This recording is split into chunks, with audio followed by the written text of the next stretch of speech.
Hello, Dr. Sushma Singh this side. Today in Unit 27, Dam and Displacement, we are going to start our lecture with topic Arguments Against Large Dams. There are various debates on the impact of dams on economy, society, ecology and environment.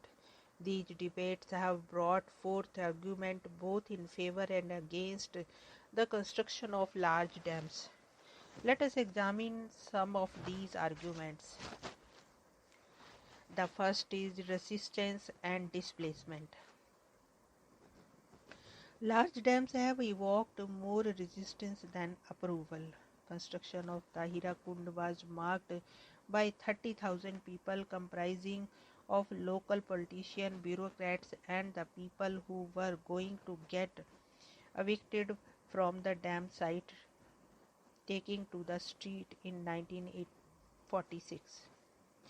Hirakund was in this sense a forerunner of the protest against dams in other parts of the country.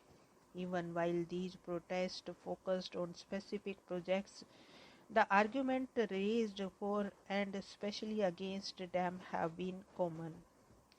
In the newly created tribal state of Jharkhand, there have been 13 large irrigation projects, hundreds and 8 medium irrigation projects and 6,820 small water projects till date. Most of these projects have failed. Some are incomplete and have been abandoned.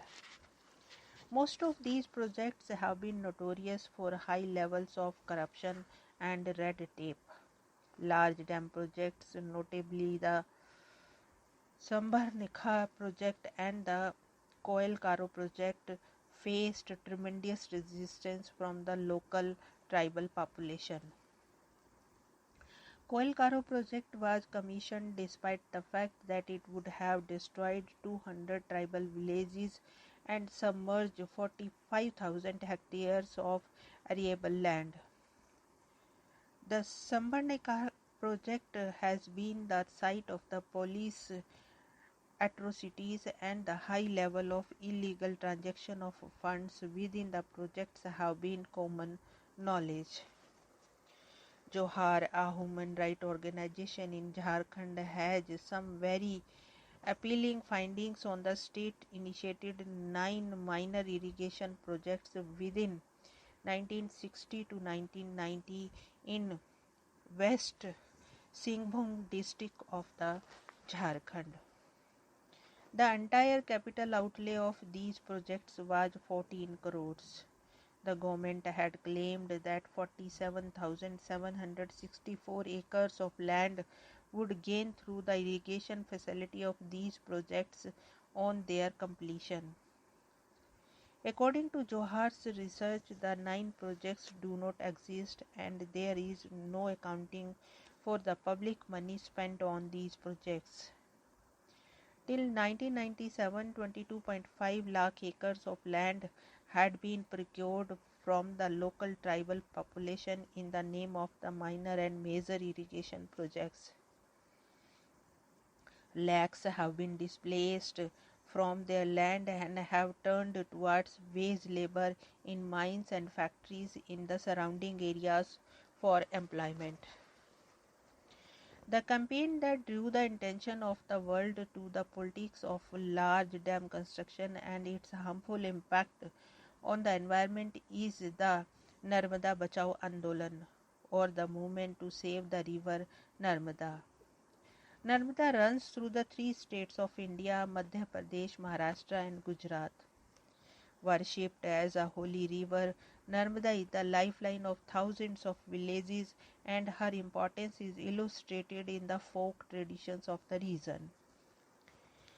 In 1985, the World Bank approved the $450 million Sardar Sarovar multi-purpose dam projects on the Narmada. According to the World Bank estimates, the project was to generate 1,300 million cubic meters per year of water for civic and industrial purposes.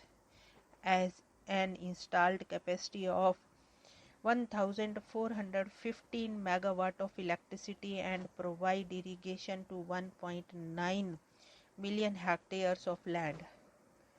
The project was to submerge 13,744 hectares of the forest land, 11,318 hectares of fertile agricultural land, and displace over 1 lakh people, mostly persons and families belonging to the categories of scheduled tribes and the rural poor.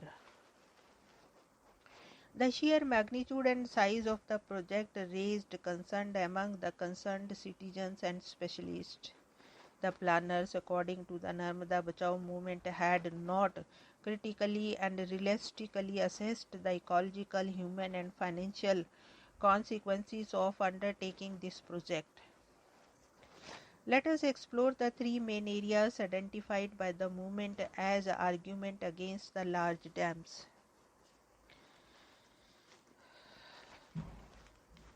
First is ecological consequences.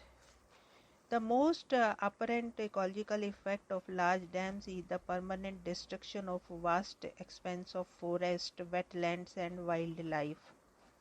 Large dams submerge vast tracts of rich forest cover, but the lesser known consequences are equally disturbing. The forests are routes of migration of many animals. The wetlands attract various migratory birds, while the river is a channel for migratory fishes. The destruction of the routes of migration of animals, birds and fishes not only affect the ecosystem but also affect the lives of the local population. Fish forms an integral part of the staple diet of the local population. Embankment blocks their movement downstream as well as the intercept the cycle of the breeding among them. In places like Jharkhand and Chhattisgarh, the cutting down of the forest has forced the wild animals to wander into villages in search of food, often attacking and killing the locals. Dams convert rivers into reservoirs, which has environmental implications on its entire drainage area, upstream, downstream, and the command area of the reservoir. Embankment restricts the river water to flow downstream. The upstream in the process collects the sediments, which increases the water level and can cause floods in the area, drowning people and property.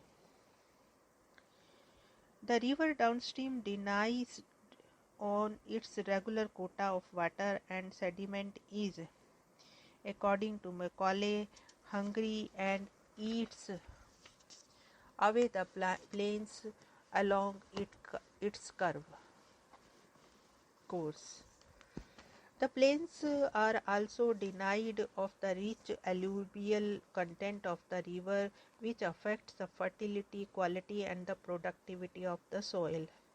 The river downstream also experiences sudden fluctuations, with water being thrown out periodically from the command area to reduce the pressure of water.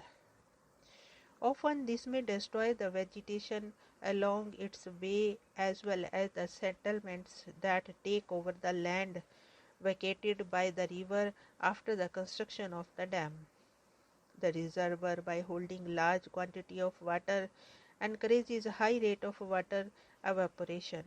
This leads to increase in the salinity of water, which can have a long-term effect on the quality of the water. Here we want to close this lecture. Thanks for listening.